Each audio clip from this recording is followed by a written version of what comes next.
আসসালামু আলাইকুম, সবাইকে রমজানুল মোবারক। আশা করছি সবাই অনেক ভালো আছেন। আজকে এত রোদ উঠেছে যে বাইরের দিকে তাকানোই যাচ্ছে না, একদম গনগন করছে। কিচেনে কিছু কাজ ছিল, সেগুলো গুছিয়ে দুপুরে নামাজ পড়ে নিলাম। রোজার সময়টাতে দুপুরে খাওয়া না হলেও আমি কিন্তু দুপুরেই রান্না করে ফেলি রাতের জন্য বা সেহরির জন্য। এখন বিকেল 4:30টার মতো বেজে গেছে আর আমি এখন কিছু ফল বের করে রাখছিলাম, কারণ ফলগুলো অনেক ঠান্ডা হয়ে আছে আর ঠান্ডাটা কাটতেও অনেকটা সময় লেগে যায়। রোজার সময় আমার তেমন একটা ভাজাভুজি খাওয়া হয় না, তবে হ্যাঁ, যেদিন আমার হাজবেন্ড রোজা রাখে সেদিন আমাকে কিছু একটা ভাজতেই হয়।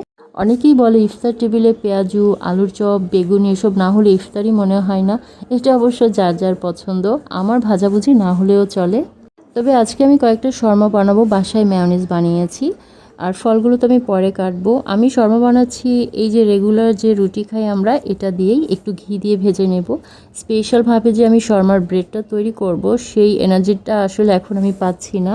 তাই ভেবেছি যে এই রুটিটা আজকে বানানো হয়েছে এটা দিয়ে চালিয়ে নিই। আর এই যে ঘিটা দিয়ে আমি ভেজেছি, এটা প্রায় শেষের দিকে, আর এই ঘিয়ের স্মেলটা কিন্তু খুব সুন্দর।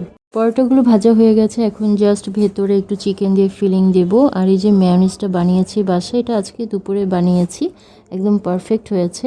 যখন থেকে আমি মেয়োনিজ বানানো শিখেছি তখন থেকে আমার আর বাইরে থেকে মেয়োনিজ কিনতে হয় না, আমি বাসায় বানিয়ে নিই যখন মনে হয় যে এই খাবারটাতে মেয়োনিজ দরকার আছে।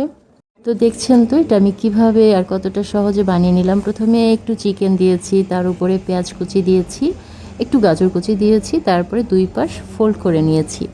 শসা কুচি করে রাখতে মনে ছিল না, এই জন্য আর দেওয়া হয়নি। আপনারা চাইলে একটু দিতে পারেন, খেতে অনেক ভালো লাগবে।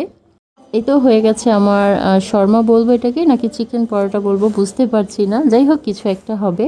ফল কেটে নিয়েছি, স্ট্রবেরিগুলো ধুয়ে নিয়েছি, এগুলো আজকে আসার সময় নিয়ে এসেছে আমার হাজব্যান্ড। আর ওই যে আমার শর্মা, এটা হচ্ছে ডিম চপ, বাইরে থেকে আনা হয়েছে। এরপর আমি আসরে নামাজ পড়ে ইফতার টেবিলে গিয়ে বসলাম। কয়টা বাজে জানো? এখন 5টা বেজে গেছে। হ্যাঁ, ইফতার এভাবে সাজিয়ে রেখে সামনে বসে বসে দোয়া পড়লেও নাকি অনেক ভালো। ইফতারের সময় হয়ে গেছে, তাই আজকের মতো এখানেই বিদায় নিচ্ছি। সবাই ভালো থাকবেন। আর ভিডিওটা যদি আপনাদের ভালো লেগে থাকে তাহলে লাইক কমেন্ট করে অবশ্যই আমার পাশে থাকবেন। ধন্যবাদ সবাইকে।